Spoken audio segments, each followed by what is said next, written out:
Assalamu alaikum everyone. Again, hello and welcome to our video demonstration. Last time we talked about the features of the buttons that we have in our product form, but I missed something about the back order function. I had mentioned that we are sending back orders to our warehouse, but I forgot to demonstrate how to do it. So let's start our video with that. Let's close this first, then open our back order form. Let's go to the purchasing section, then back order. Here we have the list of our request that is not done yet. So let's open this one. As you can see, we have an email icon button here. So once we click this, it will show us a message confirmation. So let's click yes. It will lead us to Outlook. So as you can see, we already have a default email addresses here. Also the subject and body of the email. So let's make sure to check the attachment first before we are going to send it. Actually, we can also see the preview of this request by double clicking its order ID, the form. So that's it. Now let's proceed to our main topic for this video, which is stock level. You might have heard this term before. The term itself suggests that it is the available quantity of stocks in our warehouse. But how do we determine the stock level and how do we implement it in our system? I'm not really sure if I can give justice to this topic because there are really a lot of models that we can use and it really depends on the nature of our business. That's why we really need to collect data first before we can formulate an efficient model to optimize our inventory system. For this video, we will just use the classic one, which is very easy to understand. So what we have here are matrices or parameters. These are the fields that we require to calculate our stock level. We have average sales daily and we get this from our transaction history. This is really the importance of having a transaction-based system like this. We need to collect data for our matrix. So here we just assume that our average monthly demand is 4. So we divide that by 30. That's why we come up with this figure. Then we have minimum stock.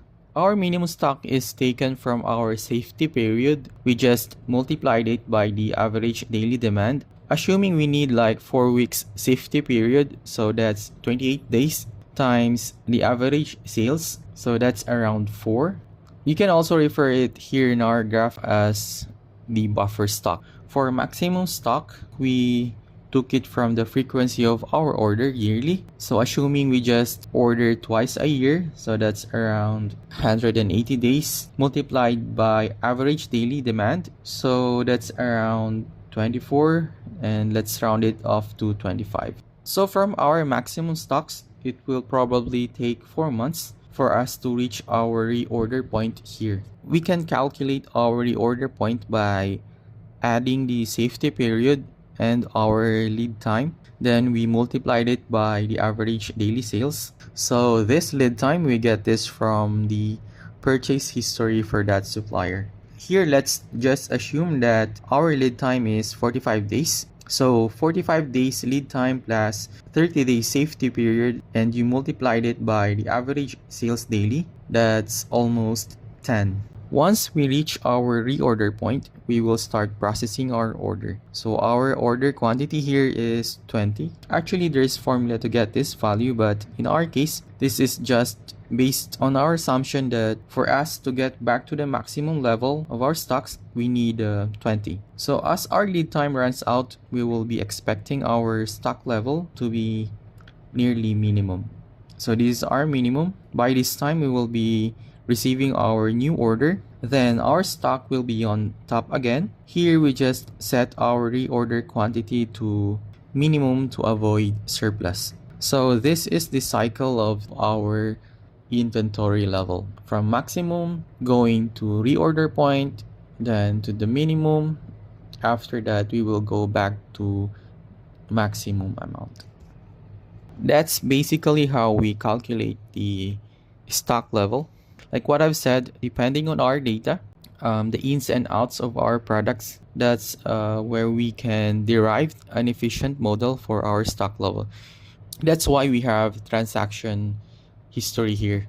This is our basis. So at first you have to make your model flexible, and later on find which one suits best for your business. Let's go to our visualization. This form serves as our visual. It's pretty much easy to understand and self-explanatory. So we have bars here. So if the quantity is more than the reorder level, it will be green. And once it reaches reorder point, it will become yellow or orange. Then when it's below the minimum, it will be red. Actually, we have an alert function here. I just disabled it. But we can try to enable that function so we can see what will happen. So as you can see, we have warning message that we have a product in critical level, and we can also generate a report for this. This is similar function to our back order, but since the purchasing in charge is the one using the system, there's really no need for this alert. So let's just skip this one. So I guess that's where we wrap up our video. Thank you so much for being here. Assalamu alaikum wa rahmatullahi ta'ala wa barakatuh.